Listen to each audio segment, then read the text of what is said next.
It is working. It is official. It is Facebook official. We're going. I think the first question you ask before you say, hey, congratulations on the release of Everything Means Nothing is, do I call you Bear? Do I call you Blackbear? What do you call a legend like this?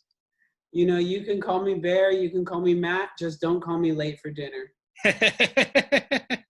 I asked that same kind of question to your buddy Youngblood once. I said, do I call you Blood, Youngblood? What I call you? And he said, So Blood. Exactly. I think his answer was, don't call him Dominic because that means that somebody's mad at him. Oh, that's cute. He's a really cheeky, cute bloke.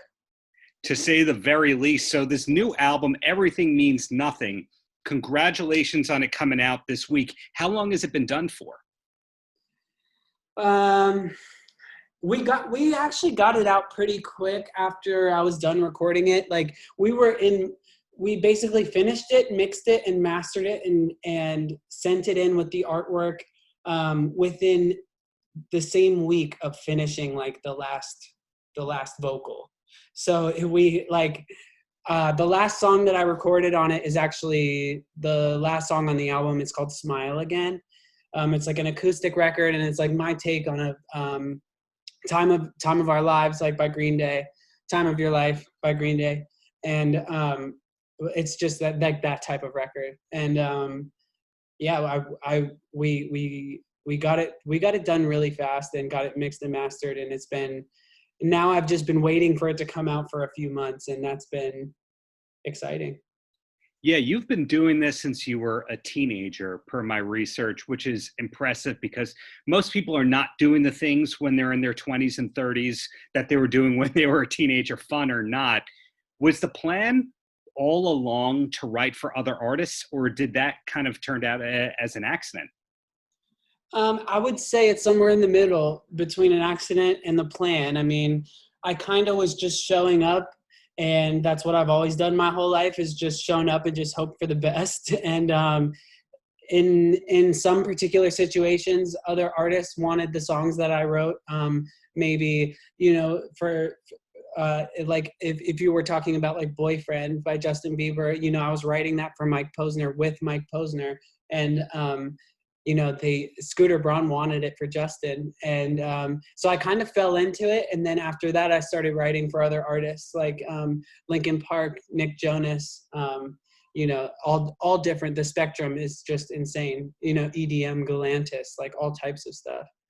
Yeah, I put you up there with somebody like Matthew Bear. I think his name is Matthew Coma as a writer, where you kind of go, I know what he did before he found the success with the pop stuff, but is this guy a pop guy? Is he an EDM guy, a punk guy? You're kind of genreless, and I mean that in the best of ways. Yeah, I mean, I like to think of myself as like a playlist artist. Like I just want to have a song that works at any type of party. So that's a good idea. That's a good way to put it. Was collaborating with Rivers from Weezer an especially significant thing for you? Like, was Weezer one of your influences? Yeah, it was a cool day. It was a really, really long time ago. I would say it's like 8 years ago or something like that. So I don't remember much, but I just remember him being just like the most humble. He kind of tried to remind us that he was in a little band called Weezer, and we were like, dude, we know, dude. So he's just super humble. And one of the things I remember is that he had a really old Dell laptop, and at the time, 8 years ago, this is like one of those 20-pound Dell laptops. And he was like asking Mike Posner to show him how to use his music software on it. And I just thought it was a gas. One of the last times I saw Weezer in concert, he was covering a Mike Posner song, which shows how everything comes full circle. But what was the first artist though that made you want to pick up a guitar? I would say it would have to be something along the Sublime era, maybe. And I think before I even got into pop punk, I really loved Red Hot Chili Peppers and Sublime. I remember that, and I loved Eminem and Limp Bizkit and Linkin Park. So I really liked like alt music first before I even got into like more emo music. So I think it was probably like trying to learn Sublime songs. Wow. So does that mean that you're good at playing ska? You're good with the upticks on the guitar? Dude, yeah, I love it. Bass is my main instrument. I played bass on every single song on the album. Wow, that's very interesting. Was all of it recorded at home or a home studio situation? They're all home studios. We just rented an Airbnb and recorded it at an Airbnb. Wow. Okay. So now that you have this new album about to come out, but we've established that you're a pretty prolific guy. It's been almost 10 years since Boyfriend happened, but you had so much music before that. Are you itching to do another solo record, or is the focus going back to more writing for other artists? I mean, by contract, I think I'm supposed to do another two. so even if I didn't want to, I think they're expecting another two from me because they gave me a pretty good amount of money. So I'm gonna stick to my commitment to Interscope, and I'm gonna make them another two albums for sure. But I already went back to writing for other artists. I can't really say any names, but A-list artists already took a couple songs since the album started. So I have a lot of stuff coming out. And I presume that the Bear Trap that is helping release this album is your signature imprint there? Yeah, it is. I did the deal at Interscope.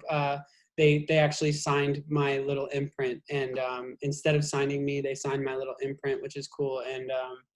And hopefully I'll find some artists to be the next Blackbear. Okay. If not, I would love to start a boy band, actually. Have you seen the new show on Hulu called Max that's kind of about early 2000s boy bands? No, I haven't seen it. Absolutely recommended. But speaking of you, what do you like to do when you're not doing music? I know that you became a father earlier this year and that takes up all your time, but you've been stuck at home just like everybody else.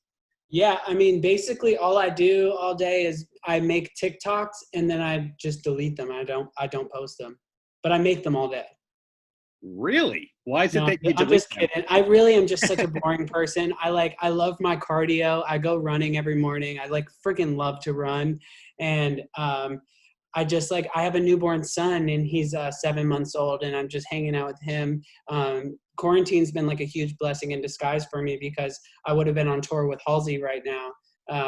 And we would have had to bring him on the road and it would have been a little hectic, but all my son knows is just like a quiet, nice home, which is beautiful.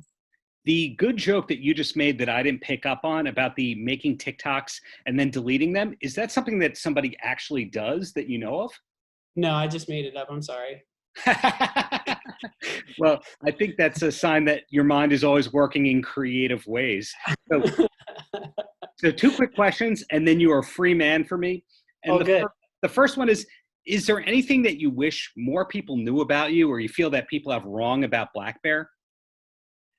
I believe people are entitled to their own opinion, and that's like what's beautiful about pop culture. And, the only thing I struggle with nowadays is just, all the "you've changed" comments and stuff like that. And I just want people to know that I have changed and you're right. And I've changed for the better. And I don't plan on going back to the way I was before because I'm growing every day as a person. So, that's basically what I would want people to know is that I probably won't go back to making more auto-tuned music that I don't care about as much because I'm not depressed anymore. I'm a happy person. That's excellent to hear. So the closer, any last words for the kids? Hey, follow your dreams and everything really means nothing. Nothing actually matters. So just have fun. Well said. Well, unfortunately, you can't be in New York with Halsey anytime soon, but hope that changes and hope to see you live then when it does happen. Yeah, amazing. It was great talking to you. My pleasure. Take care, and thanks, Lauren. Hey, Darren. Paltrocast.